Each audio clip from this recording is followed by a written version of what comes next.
Okay role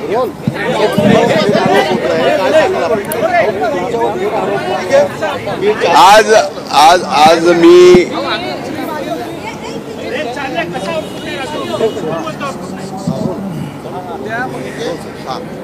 सगळे role आहेत।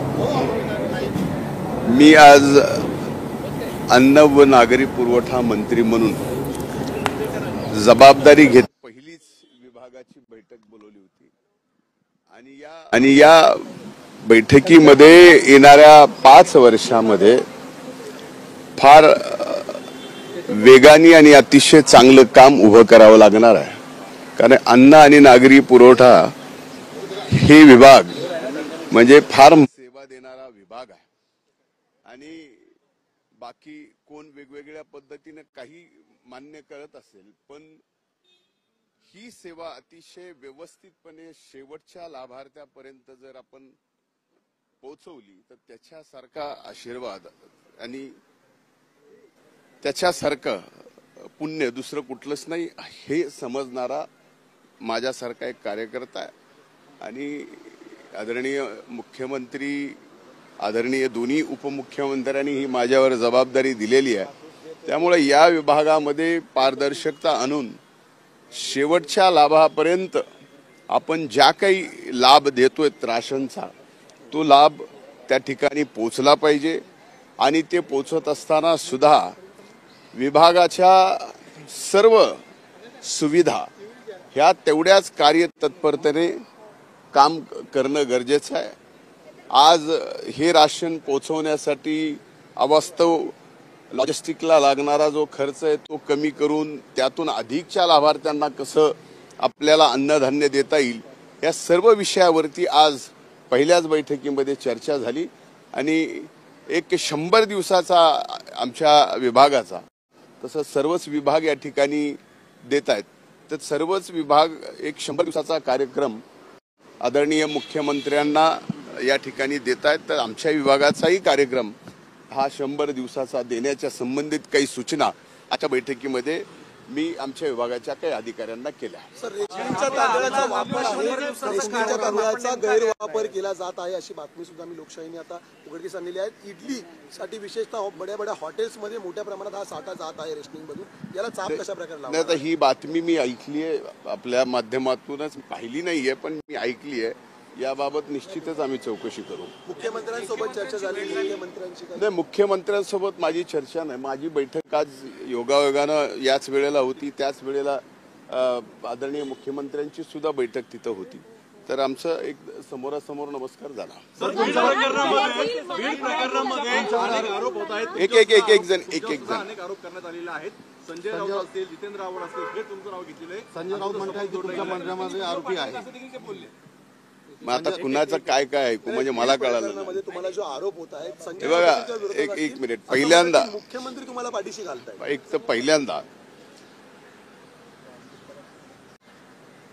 ज्या देशमुखांची निर्गुण हत्या झाली आणि ज्यांनी कुणी हत्या केली त्यांना शासन झालं पाहिजे, ते फासावर गेले पाहिजे, या मताचा पहिल्या दिवसापासून मी आहे। तोही शेवटी माझ्या जिल्ह्यातला एक सरपंच आहे, मलाही त्याच्या बाबतीत तेवढाच आदर आहे।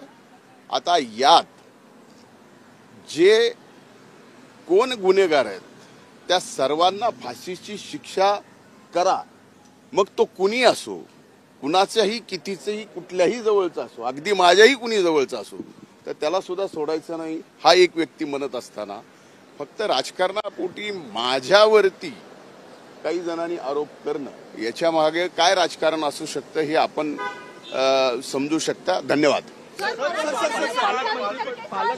मराठवाड्यामध्ये 28% विद्यार्थ्यांना मराठी भाषा बोलता येत नाहीये, इंग्रजी हिंदी तर दूरच राहिली, अहवाल आला आहे मुलांना मराठी देखील बोलता येत नाही मराठवाड्यात। मला तो अहवाल पाहावा लागेल। सर भाजपचे सुरेश धस पण तुमच्यावरती आरोप करत आहेत, स्पेशली वाल्मिक कराड यांना घेऊन तुमच्याशी जी जवळीक, वाल्मिक कराड यांची जी तुमचे संबंध आहेत का? एक लक्षात घ्या, वाल्मिक कराडांची जवळीक सुरेश धसांच्या सोबत होती, माझ्या जवळचे तर आहेतच, त्यांच्यावरती जो गुन्हा दाखल झालेला आहे त्याची चौकशी पोलीस या ठिकाणी करते आहे आणि त्या ठिकाणी तीही अतिशय पारदर्शकतेपणानं चौकशी झाली पाहिजे या मताचा मी आहे.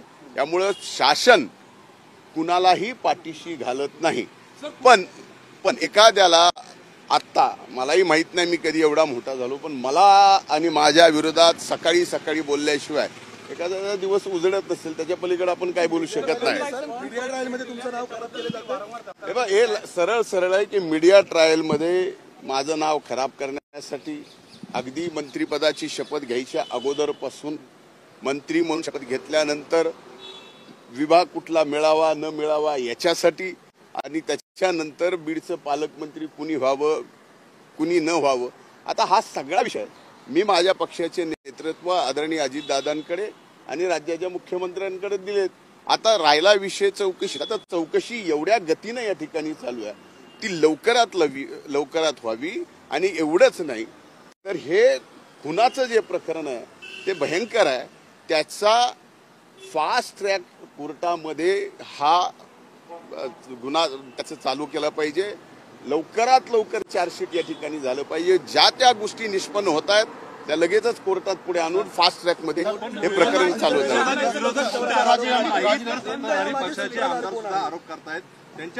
आता एक बघा, कोण आहे कोण नाही मला याच्याशी घेणं देणं नाही, पण कुणी ना कुणी काय आहे नेमकं काय आहे, तर माझं असं म्हणणं आहे की माध्यम जे आहेत माध्यमांनी शोध घ्यावा. माध्यमांनी सुद्धा फक्त माझ्यासारख्यालाच एकट्याला मीडिया ट्रायल करून ज्याचा की या कुठल्याही गोष्टीशी कसलाही संबंध नाही, आता या प्रकरणामध्ये मला मीडिया ट्रायल करून त्याचा उद्देश काय असू शकतो त्यांना, तर मला पूर्णपणानं समाजकारणातनं आणि राजकारणातनं उठवणं. मुख्यमंत्री राजकारण चर्चा झाली का तुमची? ज्या मुख्यमंत्री असेल अजितदादा असेल यांच्या संदर्भात काही चर्चा झाली का? कारण सगळे प्रकरण वाढताना दिसतंय. नाही, मी जे वस्तुस्थिती मी बोलायचं ते त्याच दिवशी बोललोय. त्यांना पूर्णपणानं सांगितलंय की यात कुणीही असेल